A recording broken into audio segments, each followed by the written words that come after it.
बात महाराष्ट्र की, क्योंकि रिजल्ट आने के 8 दिन बीत जाने के बावजूद महाराष्ट्र में अब तक मुख्यमंत्री का ऐलान नहीं हो पाया।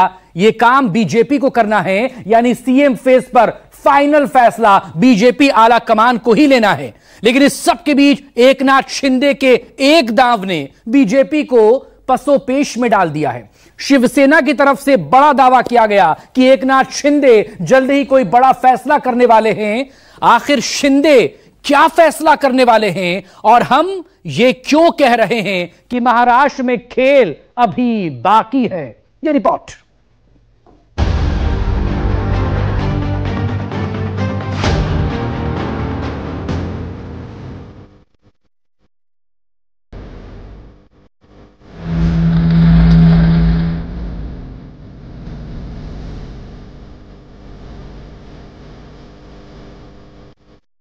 बड़ा निर्णय लेने का रहा तो हमेशा वो डरेगा हुआ है, कुछ तो निर्णय वो लेंगे। जब वानखेड़े स्टेडियम या जहाँ भी वो शपथ विधि होगा, वहाँ पे आपको यही नाम सुनाई देगा कि मैं एकनाथ संभाजी शिंदे एज ए मुख्यमंत्री शपथ लेता हूँ।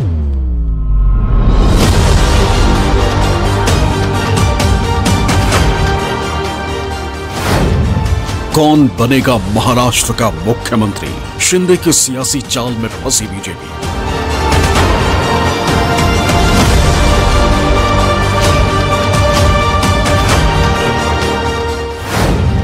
सरकार गठन से पहले बड़ा खेला, शिंदे लेने वाले हैं चौंकाने वाला फैसला।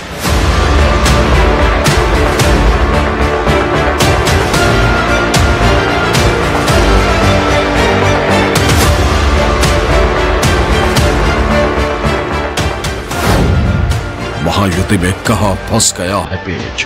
कब खत्म होगा सरकार पर सस्पेंस? शिवाजी महाराज की, छत्रपति संभाजी महाराज की।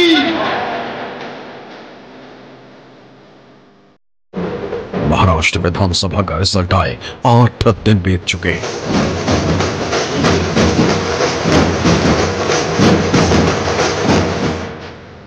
मुंबई से लेकर नागपुर और दिल्ली तक कई दौर की बैठकें हो चुकी हैं, लेकिन अब तक न तो विजेता टीम की तरफ से सरकार गठन को लेकर कोई फॉर्मूला सामने आया है और न ही मुख्यमंत्री का चेहरा तय हो पाया है।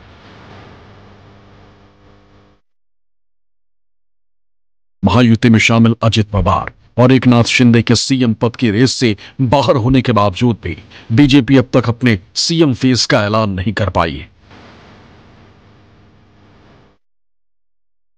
वजह एकनाथ शिंदे और उनकी पार्टी शिवसेना का रुख बताया जा रहा है। दरअसल एकनाथ शिंदे नई सरकार का गठन या फिर सीएम फेस को लेकर होने वाली किसी भी तरह की चर्चा या फिर मीटिंग से खुद को अलग रखे हुए हैं। मुंबई से 250 किलोमीटर दूर अपने पैतृक गांव सतारा के दरे को चुना।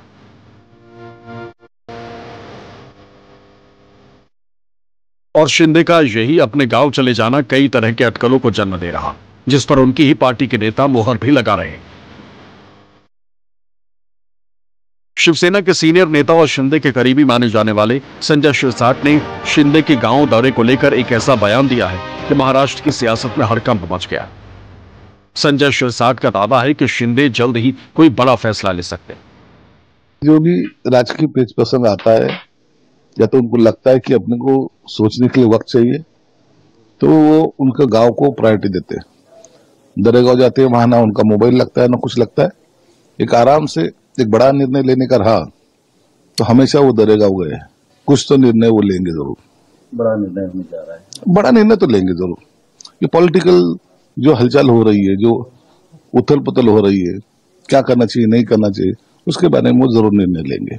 सीधे साहब दिल्ली में नहीं जाएंगे। दिल्ली के राजनीति के बजाय उनको महाराष्ट्र की राजनीति करने में इंटरेस्ट रहेगा और महाराष्ट्र में अभी पार्टी की जो बुनियाद है वो जड़ से मजबूत करने का काम वो करेंगे। महाराष्ट्र में मुख्यमंत्री के चेहरे को लेकर बना हुआ राज संजय शिरसाट के इस बयान के बाद और गहरा हो गया। अब एक सवाल उठने लगा है कि आखिर एकनाथ शिंदे कौन सा बड़ा फैसला लेने वाले हैं। सवाल इसलिए है क्योंकि महाराष्ट्र के सीएम फेस के ऐलान की गुत्थी सुलझने के बजाय और उलझती जा रही है। मुंबई में इस समय जो बैठकों का दौर शुरू होना चाहिए वो कहीं होती नजर नहीं आ रही। इसके पीछे शिंदे की सियासी कूटनीति मानी जा रही है। एक तो मुख्यमंत्री एकनाथ शिंदे सतारा के अपने गांव दरे चले गए हैं, दूसरे उनके नेताओं द्वारा की जा रही बयानबाजी कहीं न कहीं महायुति में और भी पेच उलझा रही है। शिंदे जब अपने गांव पहुंचे तो उनसे मिलने वाले कार्यकर्ताओं का जमावड़ा लग गया। कार्यकर्ताओं का भी अपना दावा है। सीएम साहब जो है वो खुश है, क्योंकि एज ए कार्यकर्ता मैं यहाँ पे बोलना चाहूंगा कि सीएम साहब बिल्कुल नाराज नहीं है, क्योंकि मेरे ख्याल से मोदी साहब ने उन्हीं को बोला है कि वही सीएम बनने जा रहे हैं। और जब जब देवेंद्र फडणवीस जी मतलब हंसी लाते हैं चेहरे पे, वो खुश रहते, उनका कुछ नहीं है कि कॉमन मैन है। एज अ 2.5 साल उन्होंने बहुत सारा काम किया है एकनाथ शिंदे जी ने। तो एज अ अभी जो आने वाले इलेक्शन है महानगर पालिका के, स्थानिक स्वराज्य संस्था के, तो मेरे ख्याल से वो शिंदे साहब का चेहरे पे पक्का जीत जाएंगे। अभी भी उम्मीद है कि आपको लगता है? उम्मीद नहीं, मुझे पक्का भरोसा है कि शिंदे साहब ही जब वानखेड़े स्टेडियम या जहाँ भी वो शपथ विधि होगा वहाँ पे आपको यही नाम सुनाई देगा कि मैं एकनाथ संभाजी शिंदे एज ए मुख्यमंत्री शपथ लेता हूँ। अभी सीएम साहब को जो पद मिला है लाड़का बहू का, वो सबसे ज्यादा सबसे बड़ा वाला पद है। इसलिए सीएम पद हो या ना हो, हमारे लिए या जनता के लिए वही सीएम साहब है। हम लोगों की इच्छा है मुख्यमंत्री, अभी उनका कार्यकाल 2.5 साल में देखा तो वही मुख्यमंत्री रहनी चाहिए, ऐसे हम शिवसैनिकों की अपेक्षा है। एकनाथ शिंदे पिछले करीब 2.5 साल से महाराष्ट्र के मुख्यमंत्री थे। इस वक्त भी वो प्रदेश के केयरटेकर यानी कार्यवाहक मुख्यमंत्री। गांव जाने से पहले एकनाथ शिंदे दिल्ली में गृह मंत्री अमित शाह से भी मिले थे। अमित शाह के साथ तकरीबन 40 मिनट तक शिंदे की अकेले मीटिंग हुई थी। इसके बाद बीजेपी अध्यक्ष जेपी नड्डा की मौजूदगी में अमित शाह के ही घर पर एकनाथ शिंदे, बीजेपी नेता देवेंद्र फडणवीस और एनसीपी नेता अजित पवार की संयुक्त बैठक हुई। गुरुवार की रात तकरीबन 10 बजे के बाद हुई इस बैठक में सीएम फेस से लेकर सरकार गठन के तमाम मुद्दों पर चर्चा हुई। इस मीटिंग के बाद शुक्रवार की पहले सुबह मुंबई रवाना होने से पहले दिल्ली में एकनाथ शिंदे ने कहा था कि बीजेपी नेताओं के साथ उनकी मुलाकात सकारात्मक रही। बैठक अतिशय सकारात्मक झालेली आहे आणि पुन्हा उद्याही बैठक महायुतीच्या मुख्यमंत्री पदाच्या उमेदवाराला शिवसेनेचा पाठिंबा कालच मी दिलेला आहे, त्यामुळे तो डेडलॉक संपलेला आहे। आज निर्णय झाला नाही, आता ते त्यांचं विधानमंडळाचं नेता निवडीची बैठक होईल ना, त्यानंतर पुढची चर्चा झाली। चर्चा आणखी उद्या सुरू आहे, त्यामुळे निर्णय अंतिम होईल तेव्हा तुम्हाला कळेल। लेकिन शुक्रवार की सुबह मुंबई जाते ही एकनाथ शिंदे का सियासी और शारीरिक मिजाज मानो बदल गया। मुंबई पहुंचने के बाद शिंदे के रुख की वजह से महायुति की जिस मीटिंग में सीएम और सरकार गठन पर चर्चा होनी थी वो बैठक रद्द करनी पड़ी। सूत्रों की माने तो अब पहले बीजेपी विधायक दल की बैठक होगी। दिल्ली से जाने वाले दोनों पर्यवेक्षकों की मौजूदगी में बीजेपी विधायक दल की बैठक में पार्टी का नेता चुना जाएगा। इसके बाद ही अब महायुति की संयुक्त बैठक होगी जिसमें सीएम के नाम पर औपचारिक मोहर लगेगी। लेकिन इस प्रक्रिया से पहले शिंदे का अपने गांव चले जाना कई सवाल जरूर खड़ा कर रहा है। ऐसे में सवाल ये कि शिंदे का अगला कदम क्या हो सकता है। महाराष्ट्र के राजनीतिक गलियारे में 2-3 चीजों की चर्चा बहुत जोरों में है। पहली चीज तो यह है कि शिंदे होम मिनिस्ट्री के लिए अड़े हुए हैं। दूसरी यह है कि वो कह रहे हैं होम और फाइनेंस दिया जाए। फाइनेंस आमतौर पर पिछली बार अजीत पवार ने लिया था, माना ये जा रहा है उनके पास एक्सपर्टीज भी है, शायद इस बार भी उन्हीं को दिया जाए, तो फाइनेंस उनके हिस्से में, शिंदे के हिस्से में जाएगा नहीं। तीसरी ये कही जा रही है कि शिंदे के बेटे श्रीकांत शिंदे जो है वो दिल्ली में एक बर्स के लिए जो है उनके लिए नेगोशिएशन हो रही है, शायद ये एक वजह हो। लेकिन जिस तरीके से शिंदे अपने गांव में जाके बैठे हुए हैं, माना जा रहा है कल एक पूजा होगी। थाने में तो इस तरह के मैसेज हैं शिंदे समर्थकों के बीच में कि वो कल एक बलि देने जा रहे हैं और इसके बाद हो सकता है कि मुख्यमंत्री वही बने, देवी मां चाहेंगी। तो इस तरह की बहुत सारी चर्चाएं पूरे महाराष्ट्र में चल रही हैं। अब इसे शिंदे की प्रेशर पॉलिटिक्स कहें या फिर कुछ और, इनडायरेक्ट तरीके से बीजेपी पर दबाव बनाने की कोशिश जरूर कर रहे हैं। सूत्रों की माने तो अमित शाह के साथ मुलाकात में शिंदे ने यहां तक कह दिया था कि महाराष्ट्र में मराठाओं का आंदोलन अभी खत्म नहीं हुआ। इतना ही नहीं, सूत्र बताते हैं कि शिंदे ने अमित शाह को ये भी कह दिया है कि बीजेपी अगर फडणवीस को सीएम बनाती है तो एक ब्राह्मण चेहरे के अंदर 2 मराठा चेहरों का बतौर डिप्टी सीएम काम करने से मराठाओं के बीच गलत संदेश जाएगा। चूंकि मराठाओं में देवेंद्र फडणवीस को लेकर पहले से ही काफी नाराजगी है, ऐसे में यदि सीएम देवेंद्र फडणवीस को बनाते हैं तो मराठाओं में बीजेपी को लेकर और नाराजगी बढ़ जाएगी। मराठाओं को लगता है कि उन्हें आरक्षण ना मिलने के पीछे देवेंद्र फडणवीस का बड़ा हाथ है। मराठा आंदोलन की अगुवाई कर रहे मराठा नेता मनोज जरंगे पाटिल इस तरीके का आरोप देवेंद्र फडणवीस पर खुलकर कई बार लगा चुके हैं और अब एकनाथ शिंदे ने भी मराठाओं के नाम पर बड़ा दांव चल दिया है। बीजेपी की ओर से मुख्यमंत्री के नाम में देरी के पीछे इससे भी एक बड़ी वजह मानी जा रही। कुछ दिन पहले ही अमित शाह ने बीजेपी नेता विनोद तावड़े के साथ मीटिंग कर मराठा फैक्टर पर चर्चा भी की थी। सूत्रों की माने तो तब शाह ने तावड़े से ये जानने की कोशिश की थी कि महाराष्ट्र में मराठा सीएम नहीं होने की स्थिति में बीजेपी को क्या नुकसान हो सकता है। मराठा आंदोलन एक विषय भले है, लेकिन दूसरी कई चीजें चल रही हैं। ये भी माना जा रहा है कि बीजेपी के ज्यादातर जीते हुए विधायक वो देवेंद्र फडणवीस के साथ हैं। इसमें कोई दो राय नहीं है कि वो चाहते हैं कि देवेंद्र फडणवीस मुख्यमंत्री बने। पिछली बार जिस तरह से आखिरी मौके पे शिंदे ने एक अच्छा नेगोशिएशन किया था और मुख्यमंत्री पद ले लिया था, वो दोबारा नहीं हो। लेकिन महाराष्ट्र में अभी भी स्थिति बड़ी उहापोह की है। माना अभी भी जा रहा है कि बनेंगे देवेंद्र फडणवीस ही, लेकिन शिंदे आखिरी मोमेंट तक किस तरह की डील करेंगे वो देखा जा रहा है। शिंदे का एक तर्क ये भी है कि चूंकि इस चुनाव में असली और नकली शिवसेना की जंग थी, बालासाहेब ठाकरे की असल सियासी विरासत की लड़ाई थी जिसमें जनता ने उन्हें चुना है। ऐसे में अगर सरकार बनाने में शिवसेना को अहमियत नहीं दी जाएगी तो लोगों में गलत संदेश जाएगा और बीजेपी के खिलाफ ही नाराजगी बढ़ेगी। लिहाजा सत्ता में शिवसेना को बड़ी जिम्मेदारी दी जाए। खुद देवेंद्र फडणवीस भी चुनाव के बाद ये कह चुके हैं कि जनता ने ये बता दिया है कि असली शिवसेना किसके पास है। एक प्रकार से लोगों ने अपना मैंडेट दे दिया। लोगों ने एकनाथ शिंदे जी को रियल शिवसेना के रूप में स्वीकार कर लिया है। बाला साहब ठाकरे के हिंदू हृदय सम्राट शिवसेना प्रमुख बाला साहब ठाकरे की जो शिवसेना है उसकी लेजिटिमेसी ये एकनाथ शिंदे जी को मिली है। लेकिन बाला साहब ठाकरे जी की विचारधारा वाली जो शिवसेना है, शिवसेना भाजपा की गठबंधन वाली जो शिवसेना है, एक विचारधारा वाली शिवसेना आज लोगों ने तय कर लिया है।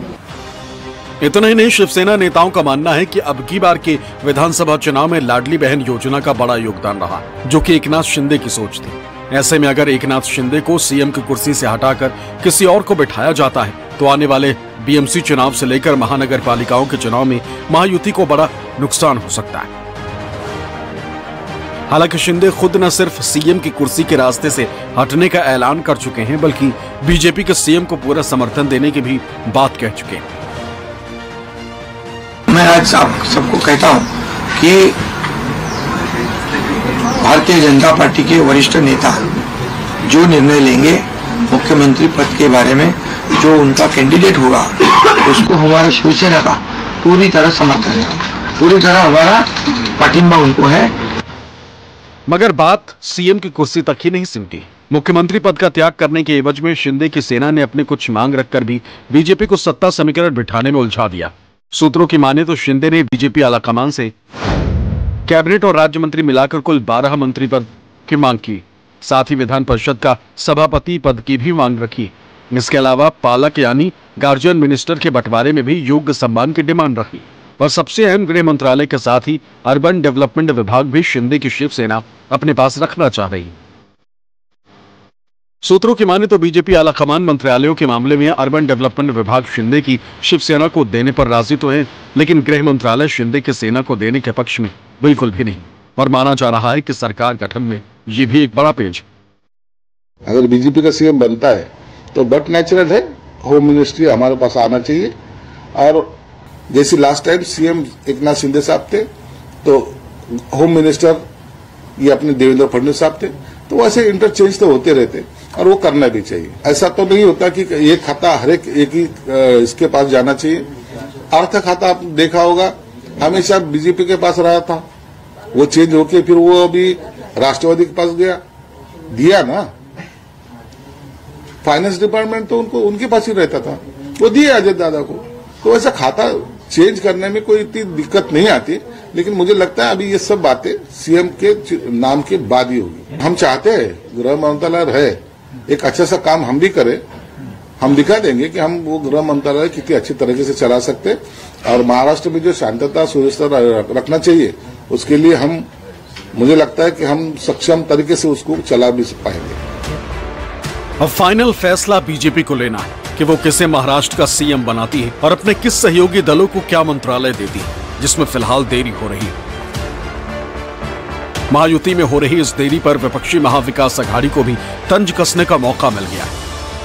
इसका खर्च असरना या राज्यात सरकार बनत नाही आणि आजच वाचलं की असा फारसा चेहरा काय होण्याची शक्यता। याचा अर्थ स्वच्छ आहे की लोकांचं मत बहुमत या सगळ्या गोष्टी काही महत्वाच्या नाही, जे काही चाललंय। अगर उनका कोई आदेश आता है तो सब मानते हैं, मानना पड़ता है, लोग उनसे डरते भी है। फिर भी 8 दिन का समय बीत चुका है, अभी तक पूरा बहुमत होने के बावजूद महाराष्ट्र को मुख्यमंत्री क्यों नहीं मिल पा रहा है। 132 लगभग 140 विधायक है बीजेपी के पास, यानी लगभग बहुमत है। उनके साथी है उनके पास, किसी के पास 60 है, किसी के पास 40 है। जो निर्णय यहाँ आया है वो बहुत ही अनैसर्गिक निर्णय है, राज्य की जनता के मन के खिलाफ आया हुआ ये निर्णय है। हालांकि विपक्ष के इन आरोपों पर सत्ता पक्ष की ओर से जवाब भी दिया गया, साथ ही शपथ ग्रहण की तारीख भी क्लियर कर दी गई। त्याच्यामध्ये आपल्या एकनाथराव शिंदे साहेबांनी काय सांगितलं की जो निर्णय मोदी साहेब आणि अमित शाह साहेब घेतील तो मान्य। आम्ही तर सुरुवातीलाच त्या बाबतीमध्ये सांगितलं। आता नवीनच काय काढलं मुख्यमंत्री, आता 132 जागा त्यांच्या आहेत तर साहजिकच मुख्यमंत्री त्यांचाच होणार ना। शिंदे साहेब जरा नाराज आहेत, गावी जाऊन अरे नाही रे बाबा, उगीच काय, त्याच्यामध्ये बरेच दिवस प्रचारामध्ये सगळेजण त्या अडकलेले होते आणि म्हणून 2 दिवसाच्या करता शनिवार रविवार थोडीशी सुट्टी आहे। सध्या काळजीभाऊ सरकारला इतकं काही काम नसतं, त्याच्यामुळे ते तिकडे गेलेले। महायुति सरकार का शपथ ग्रहण समारोह माननीय पंतप्रधान नरेंद्र मोदी जी के उपस्थिति में मुंबई के आजाद मैदान पर 5 दिसंबर 2024 को 5 बजे होगा। शपथ ग्रहण की तारीख तो तय कर दी गई है, लेकिन ये शपथ जो लेंगी उस चेहरे का नाम अब तक बीजेपी अनाउंस नहीं कर पाई। अब ऐसे में देखना दिलचस्प होगा कि महाराष्ट्र की सियासत में अब आगे क्या होता है। Bureau report, news 24।